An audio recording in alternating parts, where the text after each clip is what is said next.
નમસ્કાર દોસ્તો, ફરી એક વખત સ્વાગત કરું છું તમારું ગુજરાતી ટીપ ચેનલની અંદર. તો દોસ્તો, આ વિડીયોની અંદર આપણે સામાન્ય વિજ્ઞાનના ધોરણ 5 થી 10 પાઠ્યપુસ્તક આધારિત પ્રશ્નો અને તેના જવાબની સિરીઝની અંદર ભાગ 14 જોઈ રહ્યા છીએ. તો જે મિત્રો નવા છે તેને ખાસ જણાવવાનું કે તમે પ્લીઝ આવા નવા વિડીયો જોવા માટે પ્લીઝ અમારી ચેનલ સબસ્ક્રાઇબ કરી અને સાથેનું બેલ આઇકન છે જરૂર દબાવજો, જેથી કરીને અમે કોઈ પણ નવા વિડીયો અપલોડ કરવી કે તરત જ તમને નોટિફિકેશન દ્વારા છે એની જાણ થઈ શકે. તથા વિડીયો પસંદ લાગે તો એક લાઈક જરૂર કરજો અને વિડીયોને વધારેમાં વધારે શેર કરવા વિનંતી. તો ચાલો જોઈએ પ્રશ્ન 750. ગાંધીજી કોને પોતાના આધ્યાત્મિક ગુરુ માનતા હતા? તો ગાંધીજી શ્રીમદ રાજચંદ્રને સહી પોતાના આધ્યાત્મિક ગુરુ સહી માનતા હતા. ત્યારબાદ જોઈએ તો ગાંધીજી કોણ પોતાના રાજકીય ગુરુ માનતા હતા? તો ગાંધીજી ગોપાલ કૃષ્ણ ગોખલેને પોતાના રાજકીય ગુરુ માનતા હતા. ત્યારબાદ જોઈએ તો ગાંધીજીની આત્મકથા કઈ છે? તો ગાંધીજીની આત્મકથા છે સત્યના પ્રયોગો. ત્યારબાદ જોઈએ તો ગાંધીજીનું અવસાન ક્યારે થયું હતું? તો ગાંધીજીનું અવસાન 30 જાન્યુઆરી 1948 ના રોજ થયું હતું. ત્યારબાદ જોઈએ તો નાતાલ કોંગ્રેસની સ્થાપના ક્યાં અને ક્યારે થઈ હતી? તો નાતાલ કોંગ્રેસની સ્થાપના 1995 માં દક્ષિણ આફ્રિકાના ડર્બનની અંદર થઈ હતી. ત્યારબાદ જોઈએ તો નાતાલ કોંગ્રેસની સ્થાપનાનો મુખ્ય ઉપદેશ શું હતો? તો નાતાલ કોંગ્રેસની સ્થાપનાનો મુખ્ય ઉદ્દેશ હતો રંગભેદ નીતિનો વિરોધ, જે દક્ષિણ આફ્રિકાના ડર્બનની અંદર 1995 ને રોજ સ્થાપના કરવામાં આવી હતી. ત્યારબાદ જોઈએ તો ગાંધીજી દક્ષિણ આફ્રિકાથી ભારત ક્યારે આવ્યા હતા? તો ગાંધીજી દક્ષિણ આફ્રિકાથી ભારત 1915 ના રોજ આવ્યા હતા. તો ત્યારબાદ જોઈએ તો ગાંધીજી ભારતના કયા બંદરે ઉતર્યા હતા? તો ગાંધીજી દક્ષિણ આફ્રિકાથી ભારત 1915 ના રોજ આવ્યા હતા. તો આ ગાંધીજી ભારતના મુંબઈના એપોલો બંદર ઉપર ઉતર્યા હતા. ત્યારબાદ જોઈએ તો ગાંધીજીએ કોના કહેવાથી પ્રથમ વર્ષે ભારતની પરિસ્થિતિ જાણવા દેશનો પ્રવાસ કર્યો હતો? તો ગાંધીજીએ ગોપાલ કૃષ્ણ ગોખલેના કહેવાથી પ્રથમ વર્ષે જ ભારતની પરિસ્થિતિ જાણવા માટે સમગ્ર દેશનો પ્રવાસ કર્યો હતો. ત્યારબાદ જોઈએ તો ગાંધીજીએ કોચરબમાં સત્યાગ્રહ આશ્રમની સ્થાપના ક્યારે કરી હતી? તો ગાંધીજીએ કોચરબમાં સત્યાગ્રહ આશ્રમની સ્થાપના 25 મે 1915 ના રોજ સ્થાપના કરી હતી. ત્યારબાદ જોઈએ તો ચંપારણના ગળેનું વાવેતરના પ્રશ્નો ગાંધીજીએ કોના આગ્રહથી તપાસ કરવાનું નક્કી કર્યું હતું? તો ચંપારણના ગળેનું વાવેતરના પ્રશ્નો અંગે ગાંધીજીએ રાજકુમાર શુક્લાના આગ્રહથી તપાસ કરવાનું નક્કી કર્યું હતું. ત્યારબાદ જોઈએ તો ચંપારણના ગામમાં રહીને ગાંધીજીએ અંગ્રેજો વિરુદ્ધ લડત ચલાવી હતી. તો ચંપારણના મોતિહાર ગામ જે બિહારની અંદર છે, આ ગામમાં રહીને ગાંધીજીએ અંગ્રેજો વિરુદ્ધ લડત ચલાવી હતી. ત્યારબાદ જોઈએ તો ખેડા સત્યાગ્રહ ક્યારે થયો હતો? તો ખેડા સત્યાગ્રહ 1917-18 ની અંદર થયો હતો. ત્યારબાદ જોઈએ તો કયા સત્યાગ્રહમાં ગાંધીજીની મુલાકાત સરદાર પટેલ સાથે થઈ હતી? તો ખેડા સત્યાગ્રહ વખતે ગાંધીજીની મુલાકાત સરદાર પટેલ સાથે થઈ હતી. ત્યારબાદ જોઈએ તો પ્રથમ વિશ્વયુદ્ધમાં કોનો વિજય થયો હતો? તો પ્રથમ વિશ્વયુદ્ધની અંદર ઇંગ્લેન્ડનો વિજય થયો હતો. ત્યારબાદ જોઈએ તો કયા એક્ટ એટલે કે કલમ મુજબ વ્યક્તિની ધરપકડ કારણ આપ્યા વિના કરવામાં આવે છે? તો રોલેટ એક્ટ એટલે કે રોલેટ કાયદા મુજબ કોઈ પણ વ્યક્તિની ધરપકડ કોઈ પણ કારણ આપ્યા વિના કરવામાં આવે છે. તો ગાંધીજીએ આ રોલેટ એક્ટને કેવો કાયદો કહ્યો હતો? તો ગાંધીજીએ આ રોલેટ એક્ટને કાળો કાયદો કહ્યો હતો. ત્યારબાદ જોઈએ તો જલિયાવાલા બાગમાં હત્યાકાંડ ક્યારે થયો હતો? તો જલિયાવાલા બાગની અંદર હત્યાકાંડ 13 એપ્રિલ 1919 ની અંદર વૈશાખીના દિવસે આ હત્યાકાંડ થયો હતો. ત્યારબાદ જોઈએ તો જલિયાવાલા બાગમાં લોકો કોને અંજલિ આપવા માટે ભેગા થયા હતા? તો જલિયાવાલા બાગની અંદર 13 એપ્રિલ 1919 ની અંદર લોકો ડોક્ટર સત્યપાલ અને ડોક્ટર કિચલુનું અંજલિ આપવા માટે છે ભેગા થયા હતા. ત્યારબાદ જોઈએ તો જલિયાવાલા બાગમાં એકઠા થયેલા લોકો ઉપર ગોળીબારનો આદેશ કોણે આપ્યો હતો? તો 13 એપ્રિલ 1919 ના રોજ જલિયાવાલા બાગની અંદર લોકો ડોક્ટર સત્યપાલ અને ડોક્ટર કિચલુને અંજલિ આપવા માટે ભેગા થયા હતા. તો આ ભેગા થયેલા લોકો ઉપર ગોળીબાર કરવાનો આદેશ જનરલ ડાયરે આપ્યો હતો. ત્યારબાદ જોઈએ તો કઈ ઘટના બાદ ગાંધીજીનો બ્રિટિશ ન્યાય અને નિષ્ઠા પરથી વિશ્વાસ ઉઠી ગયો હતો? તો જલિયાવાલા બાગ હત્યાકાંડ પછી ગાંધીજીનો વિશ્વાસ બ્રિટિશ ન્યાય અને નિષ્ઠા પરથી વિશ્વાસ ઉઠી ગયો હતો. ત્યારબાદ જોઈએ તો જલિયાવાલા બાગમાં હત્યાકાંડ બાદ કોણે પોતાની નાઇટહુડની પદવી બ્રિટિશ સરકારને પરત આપી હતી? તો જલિયાવાલા હત્યાકાંડ બાગ બાદ રવિન્દ્રનાથ ટાગોરે જે અંગ્રેજ સરકાર દ્વારા નાઇટહુડની પદવી આપવામાં આવી હતી.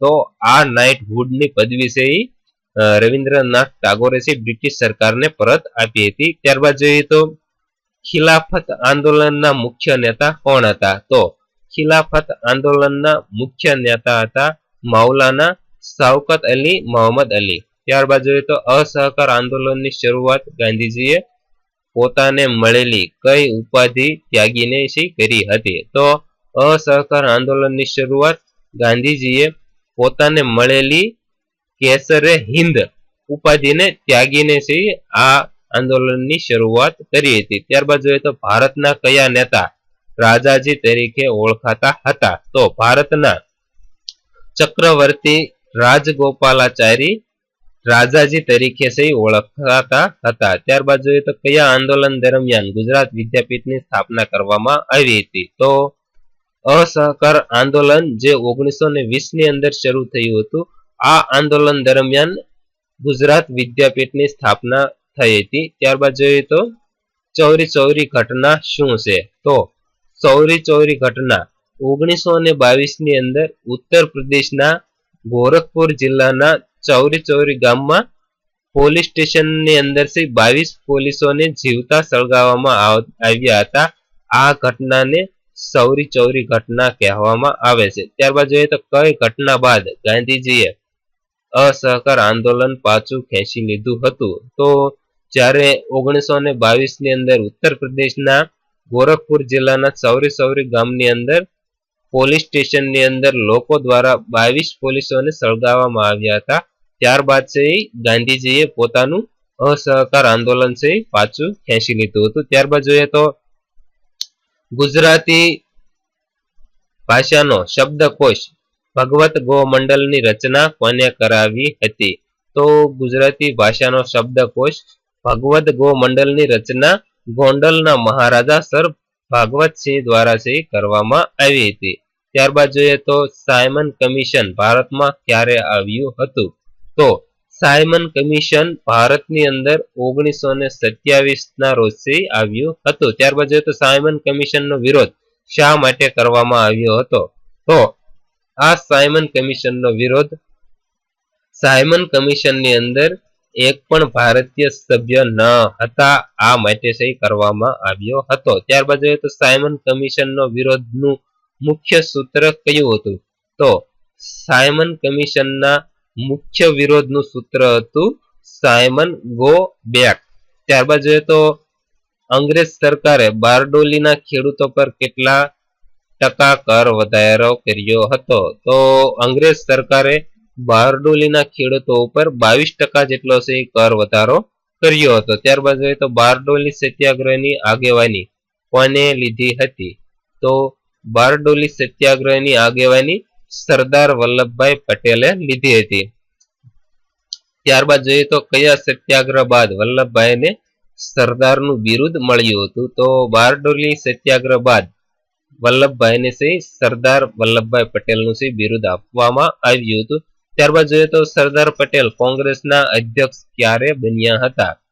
તો સરદાર પટેલ કોંગ્રેસના અધ્યક્ષ 1931 ની અંદર બન્યા હતા. ત્યારબાદ જોઈએ તો નહેરુ અહેવાલ ક્યારે રજૂ કરવામાં આવ્યો હતો? તો નહેરુ અહેવાલ 1928 ના રોજ રજૂ કરવામાં આવ્યો હતો. ત્યારબાદ જોઈએ તો 1928 માં મળેલી સર્વપક્ષી પરિષદના અધ્યક્ષ કોણ હતા?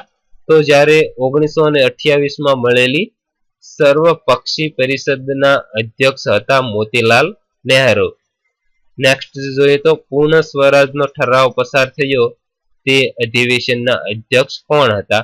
તો જ્યારે પૂર્ણ સ્વરાજનો ઠરાવ પસાર કરવામાં આવ્યો હતો તો આ અધિવેશનના અધ્યક્ષ હતા જવાહરલાલ નહેરુ. તો આ પૂર્ણ સ્વરાજનો ઠરાવ પસાર થયો હતો તે અધિવેશન ક્યાં મળ્યું હતું? તો પૂર્ણ સ્વરાજનો ઠરાવ પસાર થયો હતો આ અધિવેશન લાહોર મુકામે રાવી નદીના કિનારે અધિવેશન મળ્યું હતું અને આ અધિવેશનના અધ્યક્ષ હતા જવાહરલાલ નહેરુ. ત્યારબાદ જોઈએ તો ગાંધીજી કોંગ્રેસના એકમાત્ર અધિવેશનના પ્રમુખ બન્યા હતા તે ક્યાં અને ક્યારે ભરાયું હતું? તો ગાંધીજી કોંગ્રેસના એકમાત્ર અધિવેશનના પ્રમુખ બન્યા હતા.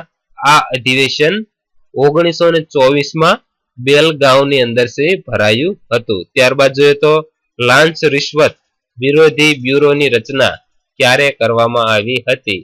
તો લાંચ રિશ્વત વિરોધી બ્યુરોની રચના 1964 ની અંદર કરવામાં આવી હતી.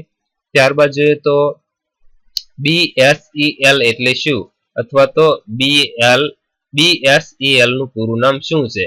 તો BHEL એટલે ભારતીય હેવી ઇલેક્ટ્રિક લિમિટેડ. તો તેવી જ રીતે ONGC એટલે શું અથવા તો ONGC નું પૂરું નામ શું? તો ONGC એટલે oil and natural gas corporation. ત્યારબાદ જોઈએ તો તેવી જ રીતે WTO એટલે શું? તો WTO એટલે વિશ્વ વ્યાપાર સંગઠન જેની રચના 1995 ની અંદર થઈ હતી. ત્યારબાદ જોઈએ તો સવિનય કાનૂન ભંગની ચળવળ ક્યારે શરૂ થઈ હતી? તો સવિનય કાનૂન ભંગની ચળવળ 1930 ની અંદર શરૂ થઈ હતી. ત્યારબાદ જોઈએ તો ગાંધીજીએ દાંડી કૂચની શરૂઆત ક્યારે કરી હતી? તો ગાંધીજીએ દાંડી કૂચની શરૂઆત 12 માર્ચ 1930 ના રોજ શરૂ કરી હતી. ત્યારબાદ જોઈએ તો ગાંધીજીએ દાંડી કૂચની શરૂઆત ક્યાંથી કરી હતી? તો ગાંધીજીએ દાંડી કૂચની શરૂઆત 12 માર્ચ 1930 ના રોજ અમદાવાદના સાબરમતી આશ્રમથી શરૂઆત કરી હતી. ત્યારબાદ જોઈએ તો ગાંધીજીએ કેટલા સાથીઓ સાથે દાંડી કૂચની શરૂઆત કરી હતી? તો ગાંધીજીએ 12 માર્ચ 1930 ના રોજ અમદાવાદના સાબરમતી આશ્રમથી 78 સાથીઓ સાથે દાંડી કૂચની શરૂઆત કરી હતી. ત્યારબાદ જોઈએ તો ગાંધીજીએ દાંડી કૂચ યાત્રા દાંડી મુકામે ક્યારે પહોંચાડી હતી? તો ગાંધીજીએ દાંડી કૂચ યાત્રા દાંડી મુકામે 5 એપ્રિલ 1930 ના રોજ પહોંચાડી હતી. તો તેવી જ રીતે ગાંધીજીએ દાંડીના અન્યાયી કાયદાનો ભંગ ક્યારે કર્યો હતો? તો ગાંધીજીએ દાંડીના અન્યાયી કાયદાનો ભંગ 6 એપ્રિલ 1930 ના રોજ ભંગ કર્યો હતો. તો દોસ્તો આ હતા સામાજિક વિજ્ઞાનના ધોરણ 5 થી 10 પાઠ્યપુસ્તક આધારિત પ્રશ્નો અને તેના જવાબની સિરીઝની અંદર ભાગ આપણે 14 જોયો. તો ભાગ 15 જોવા માટે પ્લીઝ અમારી ચેનલ સબસ્ક્રાઇબ કરવાનું ન ભૂલતા તથા બેલ આઇકન જરૂર દબાવજો. વિડીયોને વધારેમાં વધારે લાઈક કરજો અને વિડીયોને વધારેમાં વધારે શેર કરવા વિનંતી. ખૂબ ખૂબ આભાર. સબસ્ક્રાઇબ કરો ગુજરાતી ટીપ યુટ્યુબ ચેનલ અને સાથે બેલ આઇકન દબાવી ઓકે કરો.